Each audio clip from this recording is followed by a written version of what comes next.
ለመሆኑ እርስዎ ማንዎት? ቆም ብለው አስበውበት ያውቃሉ? ይህንን ጥያቄ ስጠይቅዎት ስምዎን ወይም ማዕረግዎን ማለት አይደለም። እውነተኛው እርስዎ የት ነው ያለው? እጅዎ ላይ፣ ልብዎ ውስጥ ወይንስ ከዓይንዎ በስተጀርባ ባለው በዚያ ጨለማ የራስ ቅል ውስጥ በተቀመጠው 1.4 ኪሎ ግራም በሚመዝነውና አንጎል በምንለው አስገራሚ የአካል ክፍል ውስጥ? አስቡት፣ አንድ ቀን ጠዋት ስትነቁ ሙሉ አካልዎ ተቀይሮ ቢሆንስ? ፊትዎ የእርስዎ አይደለም፣ እጆችዎ የእርስዎ አይደሉም፣ ግን አእምሮዎ የእርስዎ ነው። ለዘመናት በሳይንስ ልብ-ወለድ ፊልሞች ውስጥ ብቻ ስናየው የነበረው የአንጎል ንቅለ ተከላ ወይም ብሬን ትራንስፕላንት አሁን ላይ የሕክምና ሳይንስ ትልቁና አስፈሪው ድንበር ሆኗል። ይህ ርዕስ የሰውን ልጅ ማንነት የሚፈታተን ጥልቅ የፍልስፍና ምስጢር ነው። ዛሬ በቻናላችን የአንጎል ንቅለ ተከላ በትክክል ምን ማለት እንደሆነ፣ በሳይንስ የመሳካት ዕድሉ ምን ያህል እንደሆነ፣ በታሪክ ውስጥ የተደረጉ አስደናቂና አስፈሪ ሙከራዎችንና የሰው ልጅ በዚህ ረገድ የደረሰበትን እውነተኛ ደረጃ በዝርዝር እንመለከታለን። እንኳን ወደ ቻናላችን በሰላም መጣችሁ። እስከ መጨረሻው አብራችሁን ቆዩ። ለመሆኑ የአንጎል ንቅለ ተከላ ወይም ብሬን ትራንስፕላንት ስንል ምን ማለታችን ነው? በሕክምናው ዓለም ይህንን ሂደት ሴፋላሶማቲክ አናስቶሞሲስ ይሉታል። ነገር ግን እዚህ ጋር ትልቅ የቃላት መደናገር አለ። እኛ የአንጎል ንቅለ ተከላ ስንል ልክ እንደ ልብ ወይም ኩላሊት ንቅለ ተከላ አንጎልን ብቻ አውጥቶ ሌላ ሰው ውስጥ መክተት ማለታችን አይደለም። ምክንያቱም አንጎል የሰውነታችን ዋና መቆጣጠሪያ ነው። ስለዚህ የአንጎል ንቅለ ተከላ ማለት በእውነቱ የሰውነት ንቅለ ተከላ ወይም ቦዲ ትራንስፕላንት ማለት ነው። የአንድን ሰው ጭንቅላት ሙሉ በሙሉ ወስዶ በሌላ ሰው አካል ላይ መግጠም ማለት ነው። ይህንን ለማድረግ ምን ይጠይቃል? ሳይንሱ የሚነግረን ነገር ቢኖር ይህ ሂደት በሰው ልጅ ታሪክ ከተሰሩ ማናቸውም ውስብስብ ስራዎች በላይ መሆኑን ነው። በመጀመሪያ አንጎል ያለ ኦክሲጅን ከ4 ደቂቃ በላይ መቆየት አይችልም። ስለዚህ የቀዶ ጥገና ሐኪሞች ሁለቱንም አካላት ጭንቅላቱንና አዲሱን አካል እጅግ በጣም ከፍተኛ ወደሆነ ቅዝቃዜ ወይም ሃይፖተርሚያ ውስጥ ማስገባት አለባቸው። ይህ የሴሎችን ሞት ይከላከላል። በሁለተኛ ደረጃ በቢሊዮን የሚቆጠሩ የነርቭ ሴሎችን ወይም ኒውሮንስ ማገናኘት፣ በአንጎልና በአከርካሪ አጥንት ወይም ስፓይናል ኮርድ መካከል ያለውን ግንኙነት መቁረጥና ከአዲሱ አካል ጋር መልሶ መገጣጠም። ይህ እስካሁን ድረስ የሕክምና ሳይንስ ትልቁ ተግዳሮት ነው። ምክንያቱም አንድ የተቆረጠ የአከርካሪ ነርቭ በራሱ የመጠገን ዕድሉ በጣም አነስተኛ ነው። በመጨረሻም ሁሉንም ዋና ዋና የደም ስሮች፣ ጡንቻዎችንና የአየር ቧንቧዎችን ሳያስተጓጉሉ በጥንቃቄ ማገናኘትን ይጠይቃል። ይህ ልክ ሚሊዮኖች የሚቆጠሩ ጥቃቅን የኤሌክትሪክ ሽቦዎችን ምንም ስህተት ሳይሰሩ እንደ ማገናኘት አይነት ረቂቅ ሥራ ነው። ታዲያ አሁን ወደ ዋናውና ወደሚገርመው ጥያቄ እንምጣ። ይህ አስደናቂና አስፈሪ ቀዶ ጥገና በአሁኑ ጊዜ በአካላዊና በሳይንሳዊ መልኩ በትክክል ይቻላል? አጭሩና ግልጹ መልስ በአሁኑ ሰዓት በሕይወት ባለው የሰው ልጅ ላይ ሙሉ በሙሉ ስኬታማ የሆነ የአንጎል ንቅለ ተከላ ማድረግ አይቻልም። ነገር ግን ሳይንሱ ሙሉ በሙሉ እጁን አልሰጠም። የሕክምናው ዓለም ይህንን የማይቻል የሚመስለውን ተራራ ለመናድ 4 ታላላቅና ወሳኝ የሆኑ ሳይንሳዊ ፈተናዎችን ፊት ለፊት እየተጋፈጠ ይገኛል። እነዚህን ወሳኝ ነጥቦች አንድ በአንድ እናያቸው። አንደኛ፣ የህብለሰረሰር ማገናኘት ወይም የስፓይናል ኮርድ ፊውዥን። ይህ የሕክምናው ዓለም ትልቁና ዋነኛው ማነቆ ነው። አንጎል ከሰውነታችን ጋር የሚገናኘው በአከርካሪ አጥንት ውስጥ በሚያልፈው የአከርካሪ ነርቭ በኩል ነው። ይህ ነርቭ ሲቆረጥ በቢሊዮን የሚቆጠሩ የነርቭ ሴሎች ወይም ኒውሮንስ ይበጠሳሉ። የሰው ልጅ አካል ደግሞ የተቆረጡ የአከርካሪ ነርቮችን በራሱ መልሶ የመጠገንና የማደግ አቅም የለውም። ለዚህ ነው በዓለም ላይ ብዙ ሰዎች በአደጋ ምክንያት አከርካሪያቸው ሲጎዳ ሽባ ሆነው የሚቀሩት። ነገር ግን በቅርብ ዓመታት ውስጥ ሳይንቲስቶች ፖሊኢቲሊን ግላይኮል ወይም ፒኢጂ የተባለ ባዮሎጂካል ግሉ መስራት ችለዋል። ይህ ኬሚካል የተቆረጡትን የነርቭ ሴል ሽፋኖች ወይም ሜምብሬንስ በማቅለጥ እርስ በርስ እንዲጣበቁና የኤሌክትሪክ መልእክቶችን መልሰው እንዲያስተላልፉ ያደርጋል። ይህ ፈጠራ ለወደፊቱ ትልቅ ተስፋ ሆኗል። ሁለተኛ፣ የአንጎል ኦክሲጅን እጥረትና ቅዝቃዜ። የሰው ልጅ አንጎል ያለ ኦክሲጅንና ደም ዝውውር ከ4 ደቂቃ በላይ መቆየት አይችልም። ከዚያ ካለፈ የአንጎል ሴሎች ሙሉ በሙሉ መሞት ይጀምራሉ። ታዲያ ጭንቅላትን ከአሮጌው አካል ጋር ቆርጦ ወደ አዲሱ አካል እስኪገጠም ድረስ ይህ አንጎል እንዳይሞት ምን ይደረጋል? እዚህ ጋር ነው እንግዲህ ከፍተኛ ቅዝቃዜ ወይም ፕሮፋውንድ ሃይፖተርሚያ የሚያስፈልገው። የቀዶ ጥገና ሐኪሞች የአንጎሉ ሙቀት ወደ 10 ዲግሪ ሴንቲግሬድ እስከ 15 ዲግሪ ሴንቲግሬድ ዝቅ በማድረግ አንጎልን ሜታቦሊክ ሃይበርኔሽን ውስጥ እንዲገባ ያደርጉታል። ይህ ቅዝቃዜ የአንጎል ሴሎች ኦክሲጅን ሳይኖራቸው ለሰዓታት ያህል በሕይወት እንዲቆዩ ያደርጋል። ሶስተኛ የሰውነት ማግለል እና መርዛማነት። ጭንቅላቱ ከአዲሱ አካል ጋር ከተገናኘ በኋላ ሌላ ታላቅ ጦርነት ይጀምራል። የሰውነታችን በሽታ የመከላከል ስርዓት ወይም ኢሚዩን ሲስተም በጣም ንቁ ነው። አዲሱ አካል የሌላውን ሰው ጭንቅላት እንደ ባዕድ ነገር ወይም እንደ ቫይረስ ቆጥሮ ሊያጠፋው ይሞክራል። ይህንን አስፈሪ የሰውነት እርስ በርስ መናከስ ለመከላከል በሽተኛው እጅግ በጣም ከፍተኛና ኃይለኛ የሆኑ የበሽታ መከላከያ አፋኝ መድኃኒቶችን በዕድሜ ልኩ መውሰድ አለበት። ነገር ግን እነዚህ መድኃኒቶች የሰውነቱን የመከላከል አቅም ስለሚያዳክሙት ሰውየው በቀላል በኢንፌክሽን የመሞት ዕድሉ ከፍተኛ ይሆናል። አራተኛ የራስ ቅል ነርቮች መወሳሰብ። ከአከርካሪ ነርቭ በተጨማሪ በቀጥታ ከአንጎል የሚወጡ 12 ጥንድ የራስ ቅል ነርቮች ወይም ክራኒያል ነርቭስ አሉ። እነዚህ ነርቮች ናቸው እንግዲህ ማየት፣ መስማት፣ ማሽተት፣ መቅመስ፣ ዓይንን ማንቀሳቀስና የፊት ጡንቻዎችን መቆጣጠር የሚችሉት። እነዚህን ጥቃቅንና እጅግ ረቂቅ የሆኑ ነርቮች ከአዲሱ አካል ጋር አንድ በአንድ በትክክል ማገናኘት በአሁኑ ዘመን ካለው ማይክሮ ሰርጀሪ ቴክኖሎጂ በላይ በመሆኑ የሕክምናው ዓለም ትልቅ ፈተና ሆኖበታል። በአጭሩ ሳይንሱ መንገዱን በላብራቶሪ ጀምሮታል፣ የንድፈ ሐሳብ በሮችንም ከፍቷል። ነገር ግን እነዚህን 4 ታላላቅ ተግዳሮቶችን ሙሉ በሙሉ አሸንፎ በሕይወት ባለው ሰው ላይ ፍጹም ስኬታማ ለመሆን ገና ብዙ አስደናቂ የምርምር ዓመታትንና የቴክኖሎጂ እድገትን ይጠይቃል። አሁን ደግሞ ወደ ፍልስፍናው ዓለም በጥልቀት እንሻገር። የአንጎል ንቅለ ተከላ ከሳይንሳዊና ከሕክምና ተግዳሮቶቹ በላይ በሰው ልጅ ታሪክ ውስጥ የታዩ እጅግ ውስብስብ የፍልስፍና ስነ ምግባር ወይም ኢቲካልና የማንነት ማዕበሎችን ያስነሳል። ይህ ቀዶ ጥገና ልክ እንደተጀመረ ፈላስፎች ከባድ የሆኑ ጥያቄዎችን፣ ንድፈ ሐሳቦችን ወይም ቲዎሪስ እና አስጨናቂ እውነታዎችን ፊት ለፊት እንድንጋፈጥ ያስገድደናል። የመጀመሪያውና ትልቁ ፈተና የግለሰብ ማንነት ቀጣይነት ችግር ነው። ለምሳሌ አንድ የሀብታም አቶ አበበ የሚባል ሰውን አንጎል ወስደን በድሃውና በከባድ አደጋ በሞተው ሰው ከበደ አካል ላይ ገጠምነው እንበል። አሁን አልጋው ላይ ከቀዶ ጥገናው የነቃው አዲሱ ሰው ማን ነው? አበበ ወይንስ ከበደ?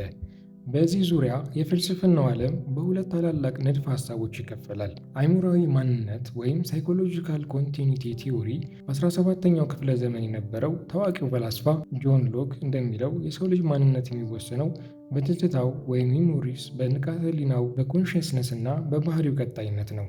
በዚህ ቲዎሪ መሰረት ሁሉም ትዝታዎችና የሀሳብ ሰንሰለቶች ከአንጎሉ ጋር አብረው ስለሚሄዱ አዲሱ ሰው የአንጎሉ ባለቤት ወይም አበበ ነው ማለት ነው።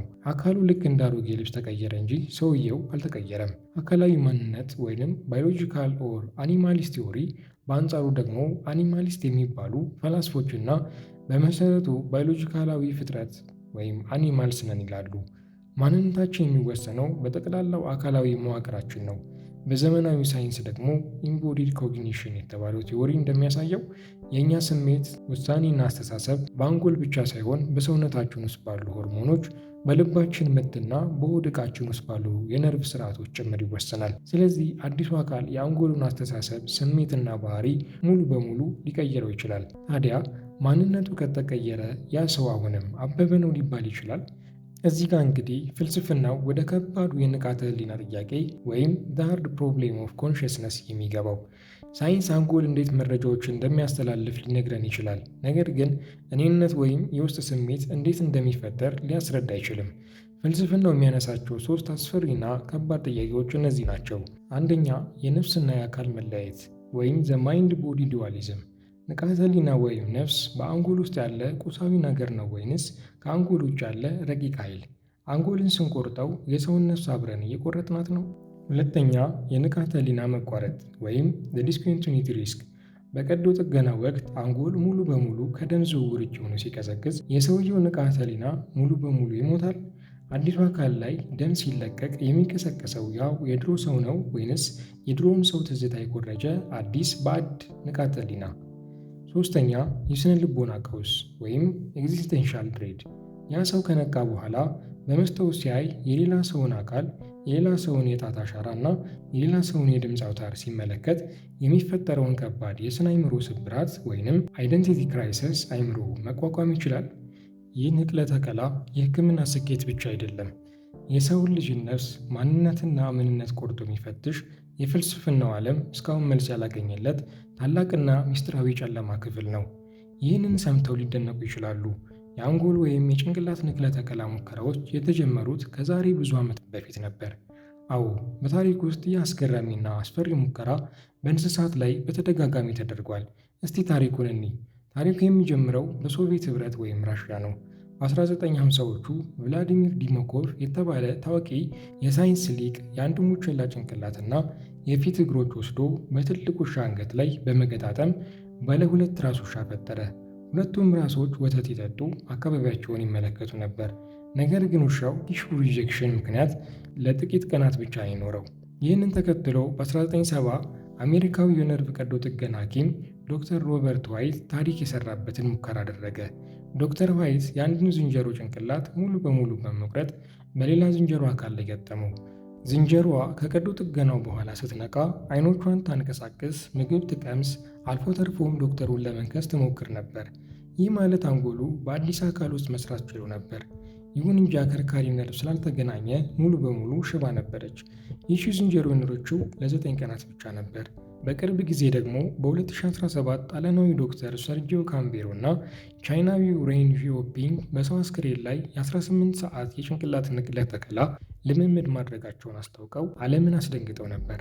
ይህ ሙከራ በሕይወት ባሉ ሰዎች ላይ ከመደረጉ በፊት መዋቅራዊ ዝግጅቱ ምን ያህል አስቸጋሪ እንደሆነ ለማጥናት የተደረገ ሂደት ነበር።